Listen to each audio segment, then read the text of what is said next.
हम ताजा खबर पर नजर बनाए हुए हैं। एक भयानक हिंसा का मामला सामने आया है, जिसमें एक पिता शामिल है, जिसे कभी वर्जीनिया के सबसे ताकतवर लोगों में से एक बताया गया था। निश्चित रूप से ये एक हाई प्रोफाइल परिवार है। एक समय था जब ऐसा कहना बिल्कुल सही होगा।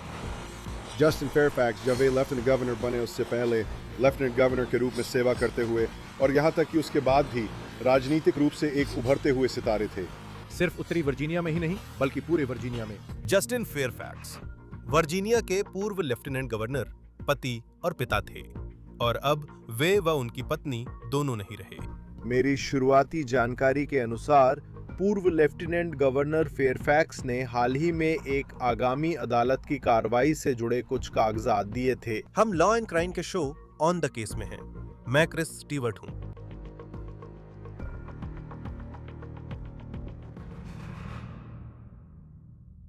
जस्टिन फेयरफैक्स को कभी राजनीति की दुनिया में एक उभरता हुआ सितारा माना जाता था, और वो एक पति थे, वो एक पिता थे। जानते हुए कि वे कौन थे, रातों रात जो हुआ उसे समझना मुश्किल है।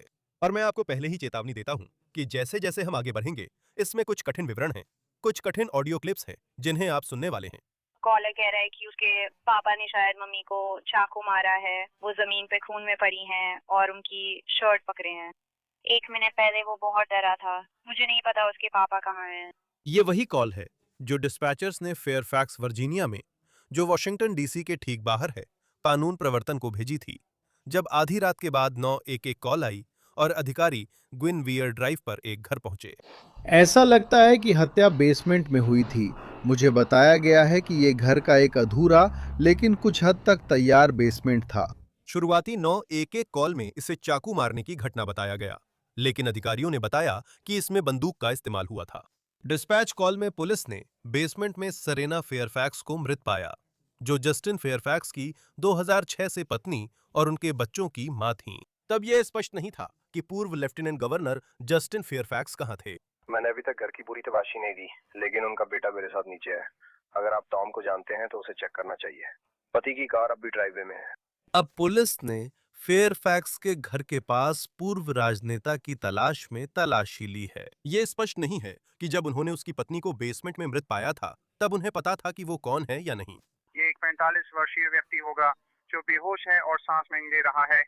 हम 5 फीट 1 इंच की बिना दाढ़ी वाले अश्वेत पुरुष की तलाश में हैं। लेकिन पहली कॉल आने के लगभग 15 मिनट बाद अधिकारियों ने जस्टिन फेयरफैक्स को एक बेडरूम में मृत पाया। 431 अल्फा। ऊपर के बेडरूम में एक और व्यक्ति गिरा पड़ा मिला है। जरूर 7023। मुझे लगता है यही हमारा व्यक्ति है।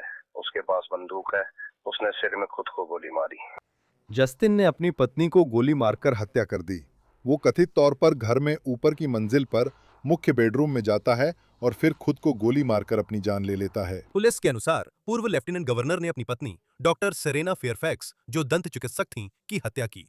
उनकी शादी को करीब 20 साल हुए थे, जिनसे वे ड्यूक यूनिवर्सिटी में छात्र रहते हुए मिले थे। उनकी शादी 2006 में हुई थी। करीब 20 साल हो गए हैं। उनके 2 किशोर बच्चे हैं।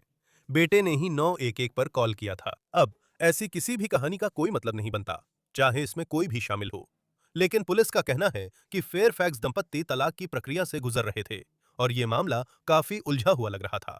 मेरी शुरुआती समझ के अनुसार पूर्व लेफ्टिनेंट गवर्नर फेयरफैक्स को हाल ही में एक अदालत की आगामी सुनवाई से जुड़े कुछ कागजात दिए गए थे, जो शायद कल रात की इस घटना का कारण बने। उन दोनों के बच्चे, जो किशोर हैं, लड़के की उम्र लड़की से ज़्यादा है, घटना के समय घर में ही थे। ये परिवार के लिए बहुत बुरी खबर है। बच्चों के लिए भी बहुत दर्दनाक अनुभव रहा होगा। लेकिन हम जानते हैं कि ये सब कुछ कल रात चरम पर पहुंच गया। अदालत के दस्तावेजों के अनुसार सेरेना ने पिछले साल जुलाई में तलाक की अर्जी दी थी। उसने कहा कि जून 2024 में दोनों अलग हो गए थे, लेकिन अब भी एक घर में अलग अलग कमरों में रहते हैं। दस्तावेज में लिखा है कि फेयरफैक्स दंपति का शादी के बाद का समझौता था, और सेरेना के तलाक की अर्जी के बाद दोनों कोर्ट में उसी पर बहस कर रहे थे। वे दोनों इस बात पर असहमत थे कि वह पीएनए उनके तलाक में कैसे लागू होगा। तलाक मामलों के वकील रैंडी केसर, जो अभी थोड़ी देर में मेरे साथ जुड़ने वाले हैं, वर्जीनिया में तलाक से जुड़ा एक दिलचस्प कानून है जो शायद इस मामले में अहम हो सकता है। बेशक अभी भी बहुत कुछ है जो हमें नहीं पता। दस्तावेज में फेयरफैक्स के तलाक का कारण नहीं बताया गया, लेकिन पुलिस के अनुसार जनवरी में जस्टिन फेयरफैक्स ने फोन कर पत्नी पर झूठे हमले का आरोप लगाया था। इस साल जनवरी में मिस्टर फेयरफैक्स ने पुलिस को फोन किया और आरोप लगाया कि उनकी पत्नी ने उन पर हमला किया है। हम उस जगह पर पहुंचे। घर के अंदर कई कैमरे लगे हुए थे। लगता है मिसेस फेयरफैक्स ने तलाक की कार्रवाइयों के दौरान घर में कई कैमरे लगा दिए थे। हमने उन कैमरों की जांच की और पुष्टि की कि जिस कथित हमले की बात की जा रही थी वो कभी हुआ ही नहीं, इसलिए कोई गिरफ्तारी नहीं की गई। एक रिपोर्ट लिखी गई थी, लेकिन जनवरी में मिस्टर फेयरफैक्स का आरोप कि मिसेस फेयरफैक्स ने उन पर हमला किया था झूठा निकला।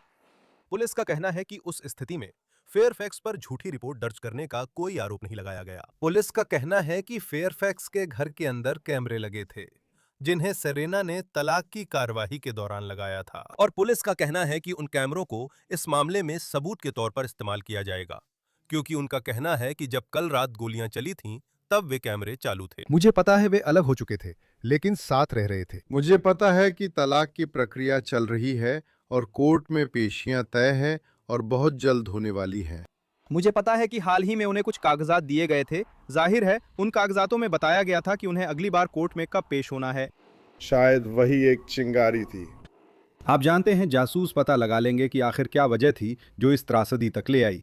फिर से एक माँ को गोली मारकर हत्या कर दी गई, उसे उसके बच्चों से छीन लिया गया और फिर उसने खुद अपनी जान ले ली। जस्टिन फेयरफैक्स 2018-2022 में वर्जीनिया में डेमोक्रेटिक गवर्नर राल्फ नॉर्थम के तहत लेफ्टिनेंट गवर्नर रहे। फेयरफैक्स वर्जीनिया में राज्यव्यापी पद के लिए चुने जाने वाले केवल दूसरे अफ्रीकी अमेरिकी थे। उनके करियर में विवाद 2019 में आया, जब दो महिलाओं ने फेयरफैक्स पर यौन उत्पीड़न का आरोप लगाया, जो उन्होंने कहा कि कथित तौर पर 2000 और 2004 के बीच हुआ था। फेयरफैक्स ने शादी से पहले लगे आरोपों से इनकार किया और कहा कि महिलाओं से संबंध आपसी सहमति से थे। सीबीएस के अनुसार एक महिला ने आरोप लगाया कि फेयरफैक्स ने 2004 डेमोक्रेटिक नेशनल कन्वेंशन में और दूसरी ने ड्यूक यूनिवर्सिटी में पढ़ाई के दौरान उनका यौन उत्पीड़न किया, जहां फेयरफैक्स ने अपनी पत्नी से मुलाकात की थी। फेयरफैक्स ने आरोपों से इनकार किया और बताया कि उन्होंने पॉलीग्राफ टेस्ट पास किया। साथ ही 2019 में फेयरफैक्स वर्जीनिया के गवर्नर बनने के बहुत करीब आ गए थे। आपको याद होगा कि राल्फ नॉर्थम विवाद में आए थे जब 1984 की ईयरबुक में एक पुरानी तस्वीर सामने आई थी, जिसमें वो ब्लैक फेस किए हुए दिख रहे थे और एक व्यक्ति केकेके की वेशभूषा में था। ये ईयरबुक उनके मेडिकल स्कूल के समय की थी। कई लोगों ने नॉर्थम से इस्तीफे की मांग की, लेकिन वो पद पर रहे।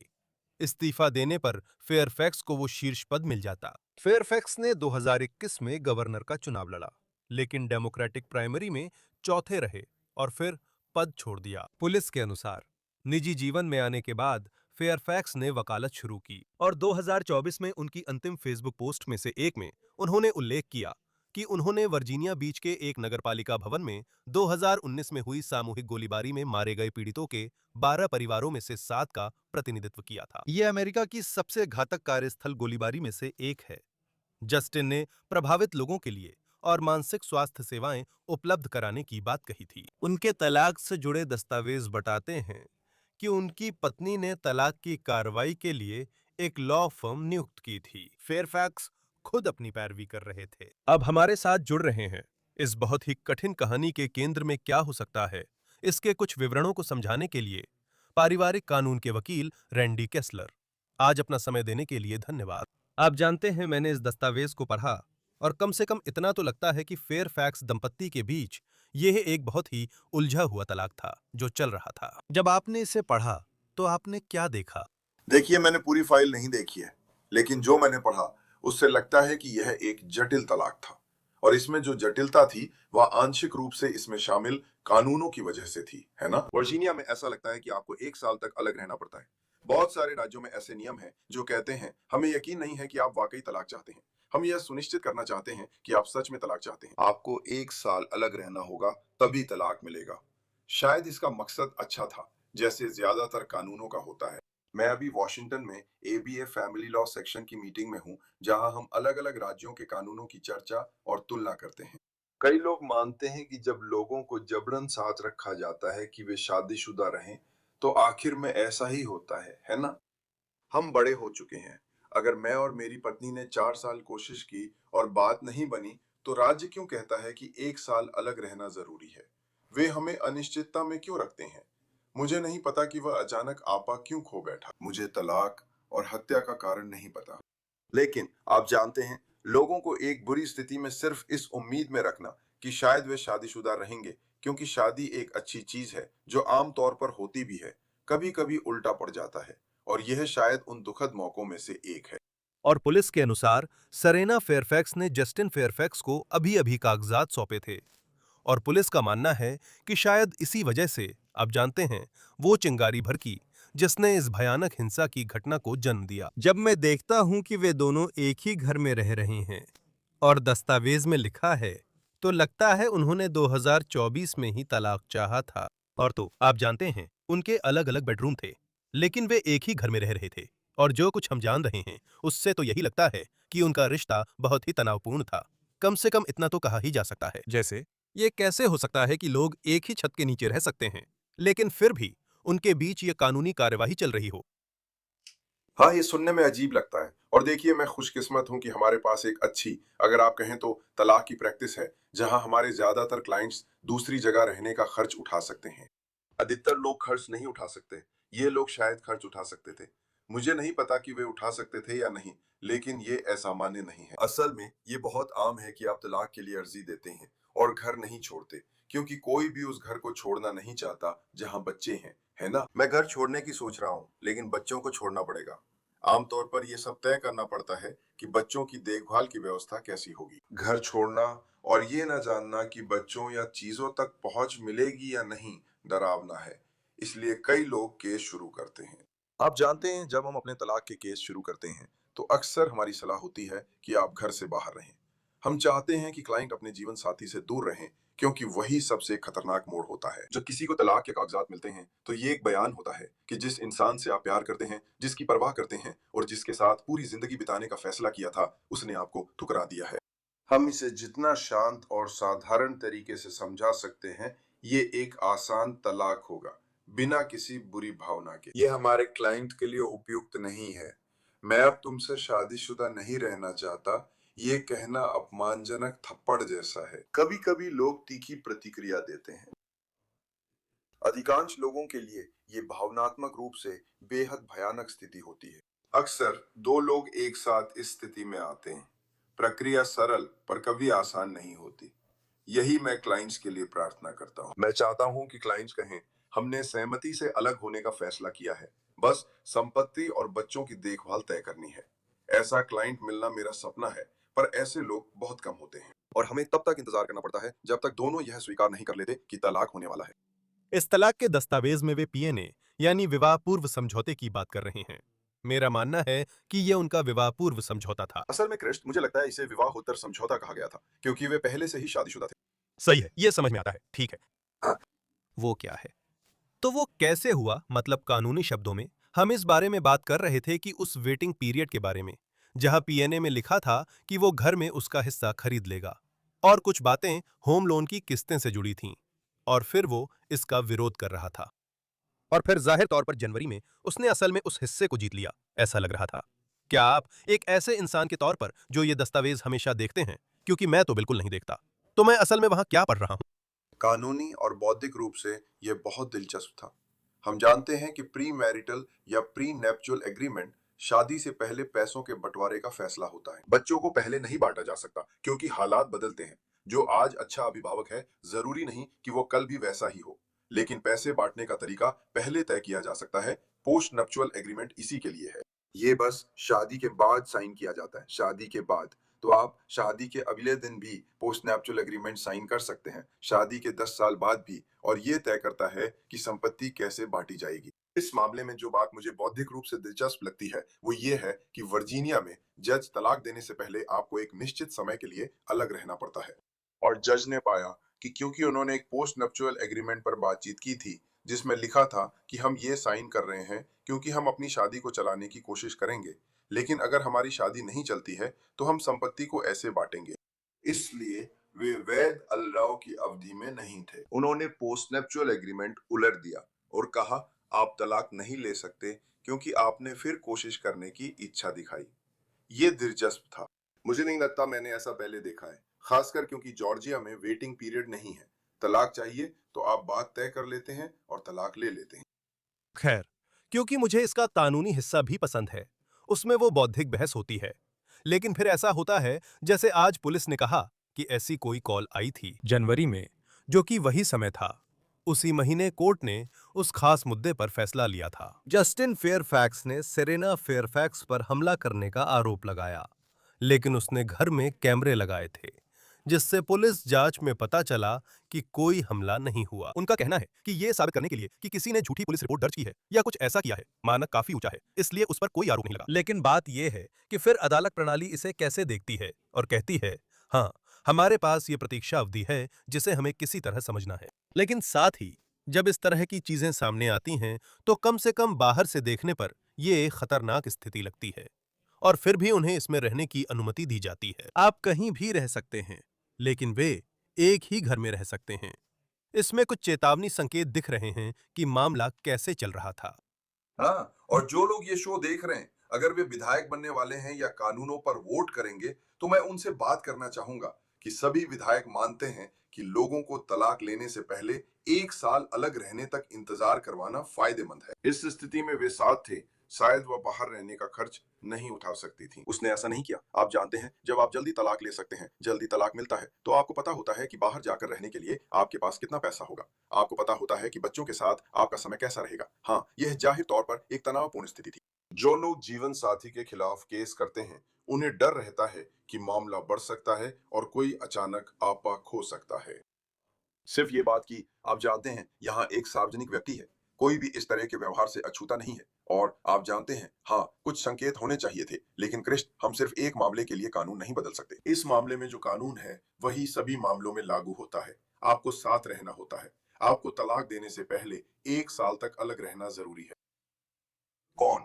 मुझे लगता है खींचातानी संपत्ति के बंटवारे और बच्चों के साथ बिताए जाने वाले समय को प्रभावित कर सकता था। दुर्भाग्यवश दोनों के निधन से हम कभी नहीं जान पाएंगे कि उनकी जिंदगी कैसी होती। लेकिन हाँ, ये एक और संकेत है कि कभी-कभी, और मैं यह भी स्पष्ट करना चाहता हूँ, ज्यादातर विधायक अच्छे इरादों से काम करते हैं, और जब वे प्रतीक्षा अवधि की बात करते हैं तो अक्सर उसमें कुछ अपवाद भी होते हैं। अगर पारिवारिक हिंसा है, अगर घरेलू हिंसा है, तो आप उस अवधि को कम कर सकते हैं। लेकिन क्या हो अगर घरेलू हिंसा बस होने ही वाली हो, और मुझे पता है कि ऐसा होने पर मेरा जीवन साथी हिंसक हो जाएगा, लेकिन अभी तक नहीं हुआ और मैं इसे साबित भी नहीं कर सकता। क्या मुझे मजबूर किया जा रहा है कि मैं रुकूं और शादीशुदा रहूं जब तक कुछ बुरा नहीं हो जाता? यह एक मुश्किल स्थिति है। मुझे लगता है कि अगर आप बड़े हो गए हैं, अगर आप शादी करने का फैसला कर सकते हैं, तो आपको तलाक लेने का फैसला भी करने में सक्षम होना चाहिए। मुझे उन विधायकों से शिकायत है जो कहते हैं कि हम अच्छा काम कर रहे हैं, जबकि हम लोगों को तलाक की इजाजत देने से पहले 1 साल शादीशुदा रहने और रिश्ते को संभालने की कोशिश करने के लिए मजबूर करते हैं। आप जानते हैं, शादी करने के लिए हमारे पास 1 साल की प्रतीक्षा अवधि नहीं है। शायद यही जवाब होना चाहिए। आपको शादी से पहले 1 साल तक डेट करना चाहिए और एक दूसरे को अच्छी तरह जानना चाहिए, बजाय इसके कि आप जल्दी जल्दी शादी कर लें। शायद यह बेहतर समाधान होगा। लेकिन आप जानते हैं, यह एक मुश्किल मामला है। इसमें एक ही समाधान सबके लिए सही नहीं है। इसका कोई सही जवाब नहीं है। लेकिन ये एक अजीब सा मुद्दा है जो मुझे हमेशा थोड़ा परेशान करता है। नहीं, और ये एक अच्छा मुद्दा है क्योंकि मुझे लगता है कि ऊपर से देखने पर आप इसकी अच्छी मंशा को समझ सकते हैं। जैसे कि आप नहीं चाहते कि लोग, आप जानते हैं, किसी झगड़े में पड़ जाएं, परेशान हो जाएं और फिर सीधे कोर्ट भाग जाएं, और फिर अचानक तलाक हो जाए और फिर सब कुछ गड़बड़ हो जाए। लेकिन जो कुछ भी इस स्थिति में आरोप लगाया गया है, उससे ऐसा लगता है कि वे दोनों एक ही घर में रह रहे थे। और फिर वो दिन आ जाता है, और मुझे पता है कि मैं बार बार उसी बात को दोहरा रहा हूं। पुलिस के अनुसार तलाक के कागजात दिए जाने के समय दोनों को उसी घर में रात बितानी थी जिससे झगड़ा हुआ। हमें यह नहीं पता कि बंदूक उसके पास कानूनी तौर पर थी या नहीं, यह खास मायने नहीं रखता, लेकिन आग्नेयास्त्र जुड़ने से स्थिति असुरक्षित हो जाती है। वर्जीनिया राज्य के बाहर भी जिस दिन कागजात दाखिल किए जाते हैं, वो दिन भावनात्मक होता है। मुझे यकीन है आप भी उस स्थिति में रहे होंगे। वो बहुत भावनात्मक होता है। वे आखिरकार इसे कैसे करते हैं, और फिर अदालत बस कह देती है, ठीक है, अगली बार जब आप अदालत में पेश होंगे तब मिलेंगे। सबसे पहली बात, ज्यादातर अमेरिकियों में जितने लोग तलाक के लिए आवेदन करते हैं उनमें से आधे लोग तो कानूनी सलाह भी नहीं लेते। वे इसे गूगल करते हैं या खुद रिसर्च करते हैं और उनके पास वकील भी नहीं होते। मैं आपको कुछ मुफ्त कानूनी सलाह देने जा रहा हूं जो मुझे लगता है कि बहुत कीमती है। हर चीज सभी के लिए सही नहीं होती, लेकिन अगर आप जीवन साथी को तलाक या मुकदमे के कागजात देने जा रहे हैं तो पहले सोचें कि उसके बाद आपके लिए सुरक्षित जगह कौन सी होगी। पहले कुछ मिनटों के लिए, पहले कुछ घंटों के लिए, पहले कुछ दिनों के लिए। इसमें कुछ भी गैर कानूनी नहीं है अगर आप कहें कि मैं शहर से बाहर जा रहा हूं या शहर छोड़ रहा हूं या किसी होटल में जा रहा हूं कुछ दिनों के लिए, जब तक दूसरा व्यक्ति जो हो रहा है उसे समझ नहीं लेता और फिर से तर्क संगत तरीके से उससे निपटने की स्थिति में नहीं आ जाता। बस आप जानते हैं, अगर हम किसी एक व्यक्ति की जान बचा पाए ये जानकारी देकर तो बहुत अच्छा है। चलिए ये बात सबको बता देते हैं। लेकिन हाँ, आप बिल्कुल सही कह रहे हैं कृष्ण। जब आपको कोर्ट के कागजात मिलते हैं, भले ही आपको इसकी उम्मीद होनी चाहिए, शायद इसलिए क्योंकि आप जानते हैं कि आपकी शादी ठीक नहीं है या आपके जीवन साथी ने आपको पहले ही बता दिया है कि वे ऐसा करने वाले हैं, फिर भी कोई चीज आपको उस कागज पर साफ लिखा देखने के लिए तैयार नहीं कर सकती। जीवन साथी अब आपके साथ नहीं रहना चाहता, तलाक चाहता है और चाहता है कि आप पैसे दें, साथ ही बच्चों की कस्टडी भी। मेरा मतलब है ये बहुत कठोर है और किसी के लिए भी कठिन दिन होता है। सबसे मजबूत और स्थिर इंसान, एक पूर्व लेफ्टिनेंट गवर्नर जो सार्वजनिक तौर पर खुद को संभाले रख सकता था, उसके लिए भी यह सामना करने वाली कठोर हकीकत है। वो पेशे से वकील थे और तलाक के दस्तावेज में मैंने देखा कि वो खुद पैरवी कर रहे थे। उनकी अपनी लॉ फर्म थी और वे खुद ही केस लड़ रहे थे। मेरा मानना है कि सार्वजनिक पद छोड़ने के बाद से वे निजी प्रैक्टिस कर रहे थे। मेरा मतलब है ये वही व्यक्ति थे जो राजनीति में उभरता सितारा थे और वर्जीनिया सरकार में 4 साल तक दूसरे सबसे ताकतवर इंसान रहे। लेकिन साथ ही मेरा मतलब है जब आप इसमें भावनात्मक पहलू भी जोड़ते हैं तो भले ही कोई कितना भी कुशल वकील क्यों ना हो। मुझे पता है कि तलाक के वकील के रूप में आप चाहेंगे कि लोग तलाक के वकील रखें, लेकिन साथ ही जैसे आप जानते हैं उसके पास एक लॉ फर्म है जो उसकी तरफ से केस लड़ रही है, लेकिन फिर वो आप जानते हैं इस सब से गुजर रहा है और वही है जिससे तलाक लिया जा रहा है। आप जानते हैं उसने उससे तलाक लिया। तो ये सब कैसे चलता है? मुझे लगता है कि भावनात्मक रूप से लोगों के लिए क्या ये अच्छा विचार है कि आप खुद अपनी पैरवी करें, भले ही मुझे यकीन है कि आप काफी पैसे बचा रहे हैं। आप जानते हैं ये मेरी किताब डिवोर्स के लिए एक सेल्स पिच जैसा लगेगा। हाँ सही है, मैंने भी यही कहा था। मैं ये नहीं कह रहा कि बाहर जाकर वकील करो और हजारों डॉलर खर्च करो। शुरुआती सलाह लो। कई तलाक के वकील 1 घंटे की मुफ्त मीटिंग देते हैं। जानकारी हासिल करें, ज्ञान ही शक्ति है। लोग एआई और गूगल का इस्तेमाल कर रहे हैं, ये शुरुआत हो सकती है। थोड़ा होमवर्क करें और एक अच्छे वकील को 1 घंटे के लिए ढूंढें, चाहे 200 या 500 डॉलर देने पड़े या कोई जो ये काम मुफ्त में करे। कम से कम आपको पता चलेगा कि वकील ना रखने से क्या छूट रहा है। कई वकील जो तलाक के मामलों में काम नहीं करते, वे भी इसे करने की कोशिश करते हैं, पर यह सिर्फ कानून का मामला नहीं है। मेरा मतलब है लगभग किसी भी दूसरे मामले से ज्यादा इस मामले में हम साफ देख सकते हैं कि यह कानून इंसानी स्वभाव, भावनाएं, सामान्य समझ और व्यवहारिकता सब कुछ है। तलाक के वकील जो बार बार इस प्रक्रिया को परोक्ष रूप से देखते आए हैं कुछ समानताएं देखते हैं और शायद, बस शायद, आप जानते हैं एक तलाक के वकील उन्हें थोड़ा बेहतर तरीके से तैयार कर सकते थे, उन्हें थेरेपी की ओर मार्गदर्शन कर सकते थे, कौन जानता है। लेकिन हाँ, मैं सहमत हूं, बिना वकील के आगे बढ़ना अच्छा विचार नहीं है। लेकिन अगर आप वकील नहीं रख सकते तो आप जितना कर सकते हैं उतना करें। लेकिन एक मुलाकात करें, कोई मुलाकात तय करें, जानकारी प्राप्त करें। यहाँ इतने वकील हैं कि कहना मुश्किल है कि मुझे मिलने के लिए कोई नहीं मिला। खुद की पैरवी को लेकर एक पुरानी कहावत है ना क्रिस? जब आप खुद की पैरवी करते हैं तो क्लाइंट मूर्ख होता है। ये एक अच्छी कहावत है, हाँ, और मेरा मतलब है हम इसे बहुत सारे मामलों में देखते हैं। मुझे लगता है जब आप बार बार इन प्रक्रियाओं से गुजरते हैं और खुद उस केस में शामिल होते हैं तो इसमें भावनात्मक पहलू भी होता है। वकील होने पर वे एक बफर की तरह काम करते हैं जिससे वे साफ दिमाग से सोच सकते हैं। मुझे नहीं पता कि इसमें यह सब कितना मायने रखता है।